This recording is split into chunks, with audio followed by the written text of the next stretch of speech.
عزیز دل، کی گفته شما برای شرکت تو دوره TTC باید حتما آیلتس و تافل داشته باشین یا اینکه در حد آیلتس و تافل باشین تا بتونین تو دوره TTC شرکت کنین؟ این قانون رو کی تصویب کرده که ما خبر نداریم؟ عزیزم، شما برای شرکت تو دوره TTC فقط کافیه در سطح اینترمدییت یا آپر اینترمدییت خیلی قوی باشی و بتونی جملاتی رو که استفاده میکنی با گرامر درست باشه. برای تدریس تو مقطع استارتر همین حد کفایت میکنه. من زبان آموزای زیادی رو داشتم که توی همین مقطع بودن و برای دوره TTC اقدام کردن.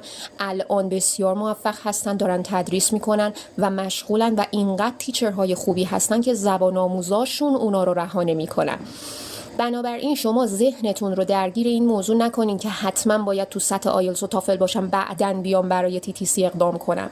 چرا؟ چون شما وقتی توی این دوره شرکت میکنی و میخوای وارد پروسه تدریس بشی، تازه آموزش برای خود شما شروع میشه.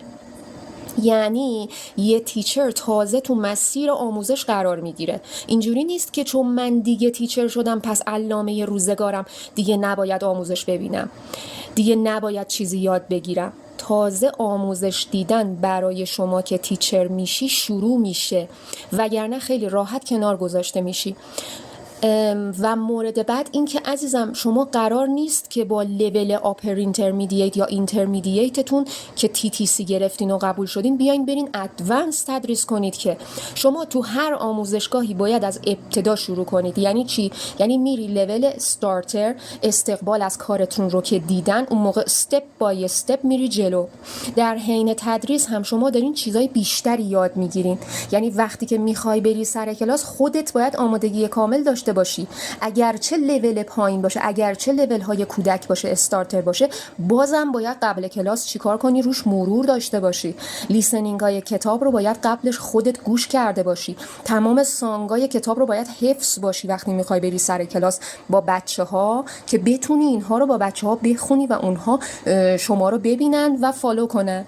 پس در واقع باید بدونی که من کلاس رو چجوری میخوام شروع بکنم، از کجا میخوام به کجا برسونمش، چه صحبت‌های سر کلاس داشته باشم، چه جملات انگلیسی رو بگم، چه سوالات انگلیسی رو ازشون بپرسم، چه کتاب داستانی رو چجوری براشون تدریس بکنم که جذابیت بیشتری داشته باشه.